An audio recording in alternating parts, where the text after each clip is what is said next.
রাজধানীতে শিশু রামিসাকে পৈশাচিক কায়দায় হত্যার ঘটনায় দেশ জুড়ে সৃষ্টি হয়েছে তীব্র শোক ও ক্ষোভ। এক সপ্তাহের ব্যবধানে 4 শিশু ধর্ষণ ও হত্যার ঘটনায় কন্যা শিশুর অভিভাবকদের মধ্যে ভয় ও আতঙ্ক আরও বেড়েছে। চট্টগ্রামে ধর্ষককে পুলিশের কাছ থেকে ছিনিয়ে নিতে স্থানীয় বিক্ষুব্ধ জনতার তাণ্ডব এই পরিস্থিতির ভয়াবহতাকেই সামনে এনেছে।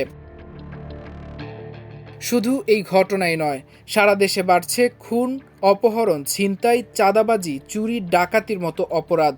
পুলিশের পরিসংখ্যান বলছে দেশে প্রতিদিন গড়ে প্রায় 10 জন খুন হচ্ছেন, অপহরণের শিকার হচ্ছেন অন্তত 3 জন। এমনকি আইনশৃঙ্খলা বাহিনীর সদস্যরাও নিরাপদ নন। দায়িত্ব পালন করতে গিয়ে নিয়মিত হামলার শিকার হচ্ছেন তারা। সম্প্রতি খুনও হয়েছেন এক র্যাব সদস্য। সংশ্লিষ্টদের মতে, অন্তর্বর্তী সরকারের সময় থেকে ভেঙে পড়া আইনশৃঙ্খলা পরিস্থিতি নানা উদ্যোগের পরও পুরোপুরি নিয়ন্ত্রণে আসেনি। পরিস্থিতি সামাল দিতে এখন অপারেশন ক্লিন হার্টের আদলে নতুন করে চিরুনি অভিযানের চিন্তা করছে নীতি নির্ধারকরা। সরকারের একাধিক মন্ত্রীও বিশেষ অভিযানের ইঙ্গিত দিয়েছেন। 2002 সালে বিএনপির নেতৃত্বাধীন 4 দলীয় জোট সরকার অপারেশন ক্লিন হার্ট পরিচালনা করেছিল। তখন দ্রুত আইনশৃঙ্খলা পরিস্থিতির উন্নতি হয়েছিল বলে দাবি করা হয়। এবারও একই ধরনের উদ্যোগ নিয়ে আলোচনা চলছে।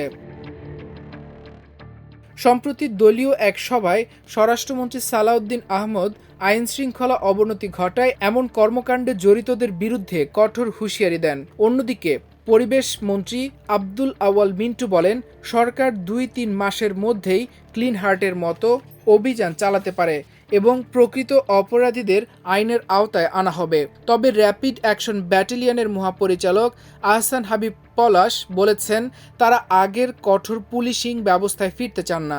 যদিও আইনশৃঙ্খলা পরিস্থিতির উন্নতিতে সময় লাগবে বলেও মন্তব্য করেন তিনি।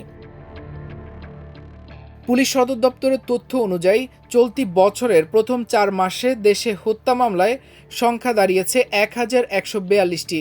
একই সময়ে অপহরণের ঘটনা ঘটেছে 347টি। সবচেয়ে বেশি অপরাধপ্রবণ এলাকা ঢাকা রেঞ্জ, যেখানে 4 মাসে মামলা হয়েছে প্রায় 12,000।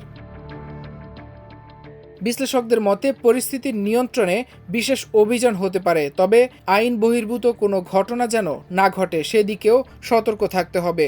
বর্তমান পরিস্থিতিতে মানুষের মধ্যে ভয় ও নিরাপত্তাহীনতা ভয়াবহভাবে বেড়ে গেছে। এখন প্রশ্ন, নতুন কোনো বিশেষ অভিযান কি সত্যিই দেশের মানুষের মাঝে স্বস্তি ফিরিয়ে আনতে পারবে? মাল্টিমিডিয়া ডেস্ক, আমার দেশ।